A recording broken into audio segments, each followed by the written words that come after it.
Hello and welcome to the Lost and Found Tarot channel. Today we're doing another Celtic Cross spread. For me, the Celtic Cross is the top 3 spread in my repertoire because it's just an excellent spread that we can use to answer specific questions. For this episode, I'm going to pull a question from my homemade practice deck. I write out questions I've received on little pieces of cardstock, and when I want to practice, I pull it out at random and read on that. Today the topic is love, and the question is, what is the outlook for this relationship? So we have a client who's coming to you to find out where the relationship is going. What we don't know, since this is a made-up situation, is how long they've been with their partner or seeing this person. If this was a real situation, I would ask that as well. Let's assume today that the client has been seeing someone, we'll call them the protagonist, for 3 months exclusively. The Celtic Cross is a 10-card spread with a distinct arrangement. Some readers use significator cards as the anchor for card position 1, but I don't. We'll start with 2 cards in the center, add 4 cards around those 2 center cards, then build an arm up the right side. The order I lay my cards in may not be the order you do it, and that's totally fine, and both of us are right as long as we do it consistently. Before I do a spread, I write it all out so I have every card position mapped. This is just what works best for me. I start by taking my blank Celtic Cross template and writing out all the questions that I need answered. If it involves specific people, I'll add their names as well. Then I assign the card positions. Card position 1 will be the present situation, and the second card will be the crossing element. These 2 cards have to be read as a team. Card 3 comes from the bottom of the deck and represents what is unknown to the querent or client and what's being withheld for whatever reason. Card position 4 represents the recent past, and I specify 2 months. Card position 5 should describe the querent's expectation of the situation. This is a great spot for modification because its role is to verify the situation. When you talk to your client about what happens in cards 1, 2, 4, and 5, those should mean something to them because those cards should be telling us what happened and what the querent has thought about it. If none of those cards make sense, pick up the spread and redo it, or try again another time. Sometimes tarot doesn't want to answer the question at hand, so when a spread goes totally off the rails, that might be part of the reason why the cards cast don't make any sense. Card position 6 is the near future. Again, I work with a 2-month time frame. The more specific we can make our questions, the better an answer we can give our clients. It can't be said enough times that the job of the reader is to just request information through tarot and then interpret the message, good, bad, or otherwise. We don't pass judgment, and we don't give advice from ourselves. Going over to the arm of the spread, I don't have enough table space, so my arm overlaps a bit, but the essence is the same.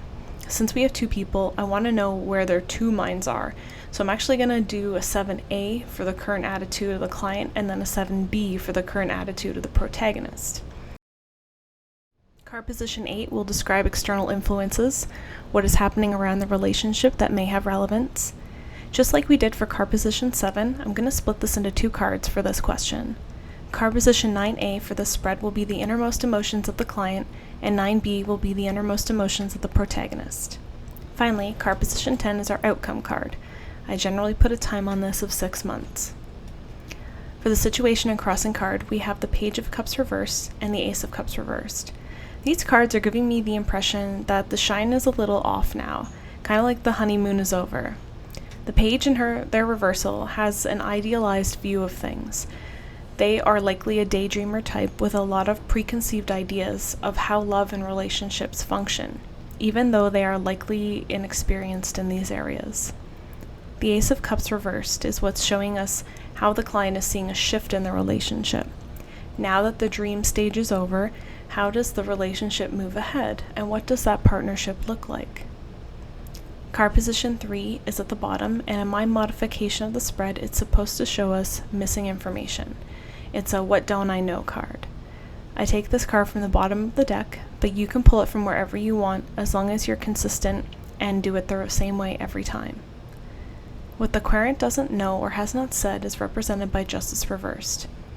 Indifference is a quality carried by this card, and since it's one of the few majors here, we can't ignore the concept of non-commitment echoing off the Page of Wands reversed. This is perhaps something the client isn't really conscious of, or they may have asked this question and are already aware that they don't intend to keep it going long term. In our recent past for card position 4, We see that this may be a pairing that came about from a relation or from a friendship. Knight of Pentacles is a strong, steady card, but a slow one. So the origin of the relationship might have been a long time in the making. Up in card position 5, we have the Three of Wands, and he may be showing us that the client is very optimistic and does have strong feelings for the relationship. Still, the tone of the cards so far makes me wonder if their attention and affection is difficult to keep. The Queen of Wands reversed in card position 6 isn't looking too promising for the short-term future. One of the parties involved may have an overly sensitive nature, so much so that their constant need to accommodate will feel extremely self-centered and selfish to their partner. In the context of a relationship, to me, as the reader, this is a warning sign that one or both of the people involved is going to be lost in a space of desire. Seeking instant gratification or having scattered, unfocused attention on the needs of the other could show us the weak point of the relationship. Going to the arm of the spread, the present attitude of the client is the Three of Cups, and the present attitude of the protagonist is the World reversed.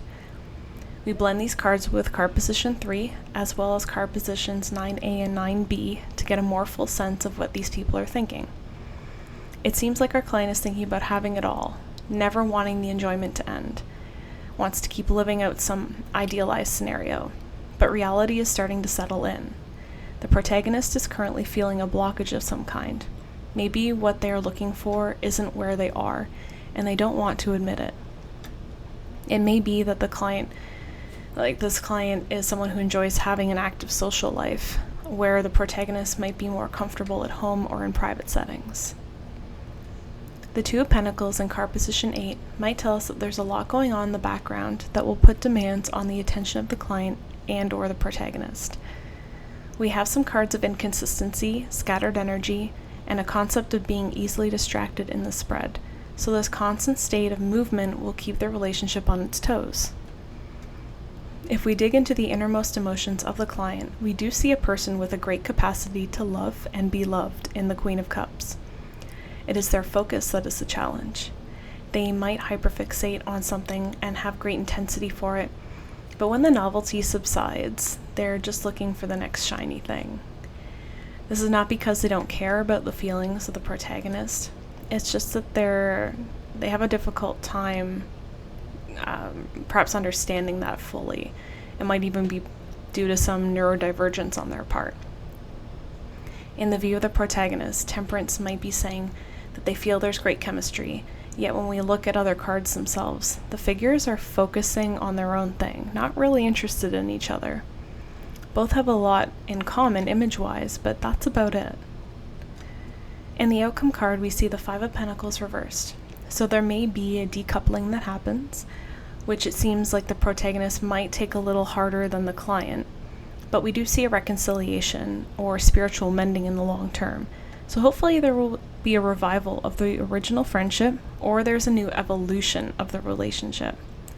The people in this relationship do not appear to be completely compatible based on the cards, and with zero context or verification from our pretend client.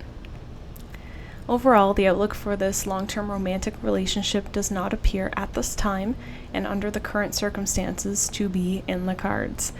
That is not to say that these people will not have a good relationship on other terms. They do get along very well and they do have a bond, but they may not be in the right place as individuals to be a successful couple. Thanks so much for watching. Take care.